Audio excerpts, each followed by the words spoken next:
ആലോചിക്കുമ്പോ നമ്മൾ ഏറ്റവും കൂടുതൽ മിസ് ചെയ്യുന്ന ആരെയാ? നമ്മളെ അച്ചാച്ചനല്ലേ? ഈ മടി കിടന്ന് വളർന്നവരാണ് നമ്മളെല്ലാവരും. ഇനി ഈ മുഖം കാണാൻ പറ്റില്ലല്ലോ എന്ന് ആലോചിക്കുമ്പോൾ എല്ലാവർക്കും വല്ലാത്ത മിസ്സിങ് ആണ്. അച്ചാച്ചനില്ലാണ്ട് ഈ വീട് എന്നും ഉറങ്ങിയിട്ടാണ്. എപ്പോൾ ഈ ചെടിക്ക് കസേരയിട്ടിട്ട് അച്ചാച്ചൻ ഉണ്ടാവും. ആ ഒരു ധൈര്യത്തിൽ നമ്മൾ വാതിൽ പോലും അടക്കൂല. എത്ര വയസ്സായി എന്ന് പറഞ്ഞാലും അച്ചാച്ചൻ ഉണ്ട് എന്നുള്ള ധൈര്യമാണ്.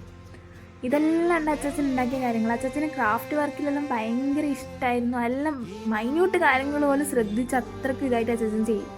അച്ചാച്ചന് കഥകൾ പറയാനും കേൾക്കാനും സംസാരിക്കാനും ഒരുപാട് ഇഷ്ടമാണ്. എപ്പോൾ ആ മടി കിടന്നിട്ട് ആ കുഞ്ഞുനാൾ തൊട്ടേ കഥകൾ കേട്ട് വളർന്നു നമ്മൾ. ചരിത്രമായിക്കോട്ടെ, തെയ്യത്തിനെ പറ്റി ആയിക്കോട്ടെ, എന്തെന്നായാലും എല്ലാ കാര്യങ്ങളിലും അച്ചാച്ചനാട്ടെ. സംസ്കൃതം എല്ലാം ബൈഹാർട്ടായിരുന്നു. ഇപ്പം വീഡിയോസ് എടുക്കേണ്ടിക്ക് തന്നെ അച്ചാച്ച ഒരു കഥ പറയാന്ന് പറഞ്ഞിട്ടുണ്ടെങ്കിൽ അതിൻ്റെ എല്ലാ ചരിത്രം എനിക്ക് പറഞ്ഞു തരുന്നു. പക്ഷെ ഇനി എനിക്ക് പറ്റില്ലല്ലോ എന്ന് ആലോചിക്കുമ്പോൾ ഇന്ന് ഞാൻ ഇത് പറയാൻ കാരണം ഇന്നേക്ക് എൻ്റെ അച്ചാച്ചൻ മരിച്ചിട്ട് 1 കൊല്ലമായിട്ട്. We miss you അച്ചാച്ച.